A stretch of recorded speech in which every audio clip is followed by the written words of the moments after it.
Wakil Bupati Pangandaran Haji Ujang Endin Indrawan SH mendaftar ke DPC PKB sebagai bakal calon bupati periode tahun 2024 sampai tahun 2029. Ujang Endin mengaku kembali maju sebagai bakal calon bupati karena masih ada tugas yang belum diselesaikan pada kepemimpinan 5 tahun lalu. Bahkan saat ini Wakil Bupati Pangandaran ini akan bersilaturahmi dengan sejumlah partai sehingga kembali maju menjadi bakal calon bupati Pangandaran. Apabila ada partai lain yang membuka pendaftaran, tetap saya juga akan daftarkan diri, jadi semua ada tinggal momen kira-kira partai mana-mana, kata Ujang Endin, Jumat tanggal 3 Mei tahun 2024. Terkait bakal calon wakil bupati yang akan mendampinginya, Ujang Endin menyebut, saat ini masih menunggu penjaringan yang dilakukan oleh partai yang lain. Dan berharap bakal calon wakil bupati yang akan digandeng memiliki visi dan misi yang sama untuk membangun Kabupaten Pangandaran. Masih terus membangun komunikasi dengan beberapa orang sebagai pasangannya nanti, ucapnya. Ia juga menambahkan, selain PKB ia juga akan mendaftar ke partai lain, pungkas Ujang Endin Indrawan. Ini adalah pendaftaran yang kedua kali yang saya lakukan. Yang pertama saya daftar di PDI sebagai kader PDI, dan sekarang saya daftar di PKB di hari Jumat ini. Mudah-mudahan ini ada Saidul Ayam, ya, hari yang baik buat kita semua, ya, khususnya buat saya dalam rangka mengikuti kontestasi pemilihan bupati dan wakil bupati yang akan diselenggarakan pada bulan November 2024. Jadi apa yang saya lakukan hari ini, saya kan ini adalah dalam rangka melaksanakan, ya, himbauan dari pimpinan bahwa dalam melaksanakan pilkada ini, dalam mengikuti pilkada ini diupayakan untuk berkoalisi dengan partai-partai yang lain, dan ini adalah salah langkah pertama, ya, langkah pertama melakukan pendaftaran di luar partai PDI, ya.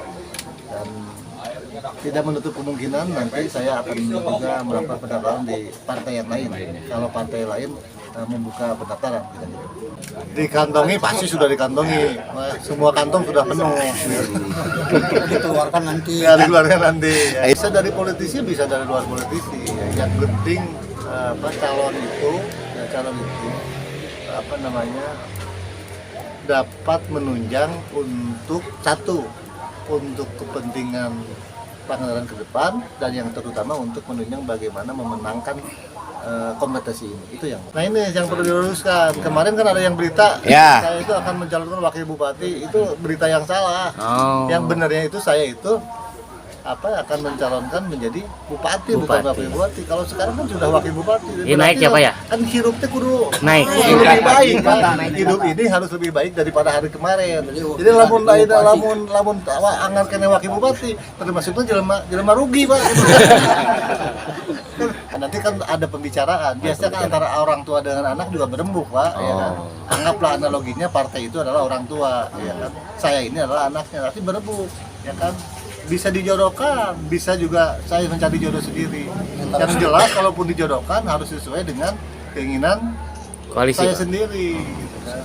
Artinya nurek rumah tangganya juga kan saya pasti pertimbangan juga dengan berbagai pertimbangan. Yang jelas kenapa saya memilih PKB, karena PKB yang sudah membuka pendaftaran kan gitu loh. Dan itu yang pertama. Yang kedua juga, ya, saya juga dengan PKB kan ada sejarah, ya.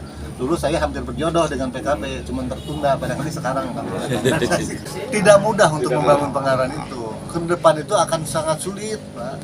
Ya, satu, sumber daya manusia saja, ya. Birokrat Pangandaran itu sudah banyak yang pensiun, ya. 2025 itu sudah hampir habis, ya. Yang seniornya itu, ya. Jadi gapnya itu belum masih jauh lah, gitu.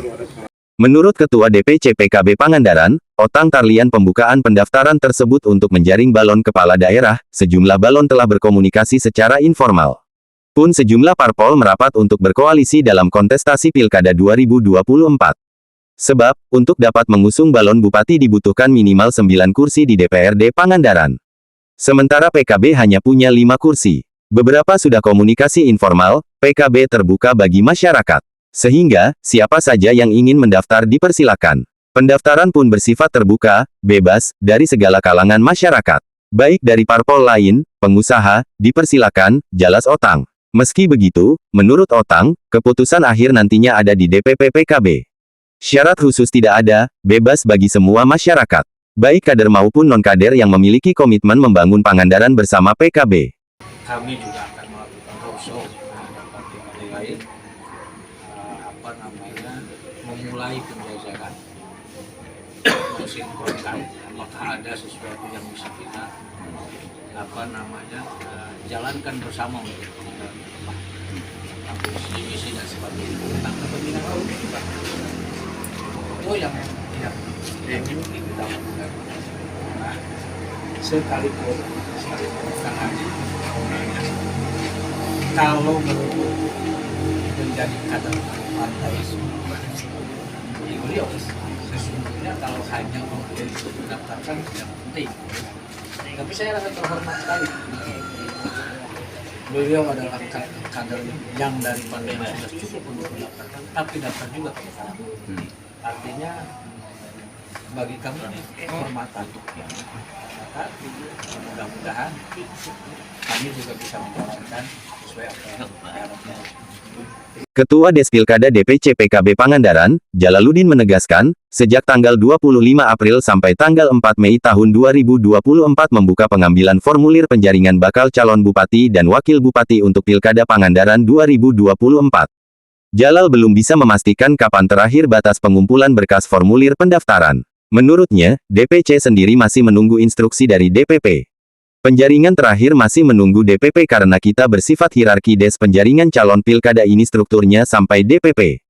Kapan ditutupnya kita masih menunggu instruksi dari DPP, katanya. Itu sudah ada 6 yang mengembalikan sampai hari 3. Tapi seluruh proses yang kita siapkan alokasi waktu, komitmen kita tanggal 4 akan ditutup. Berapapun yang mengembalikan. Kemudian proses pendaftarannya. Lalu kemudian proses internal yang nanti terjalin komunikasi dengan para calon yang mengembalikan. Kita akan melakukan tahapan selanjutnya sesuai dengan jumlah tugas dari DPP-DPW. Yang kemudian hasilnya akan kita ajukan ke DPP-DPW sesuai dengan proses yang ada. Salah satu perintah dari DPW adalah minta pendapat dan saran dari Nahdlatul Ulama terkait 3 orang itu yang akan diusulkan. Yang tiaga mengembalikan pertama Haji Dadang Solihat ya, panggilnya Dadang Okta ya. Yang kedua Habibudin, itu yang angka pelancar. Yang ketiga Jangdin. Dan yang 3 yang mengambil formulir katanya ada besok 1 orang yang mengembalikan, yang berkomunikasi. Karena dari 3 itu nanti DPW memohon untuk bisa dibawa ketemu berdiskusi. Tidak hanya secara tertulis saja, ada beberapa waktu untuk berkomunikasi dengan pihak DPW dan DPP. Abdullah Haris melaporkan untuk Global TV Aktual dari Pangandaran, Jawa Barat.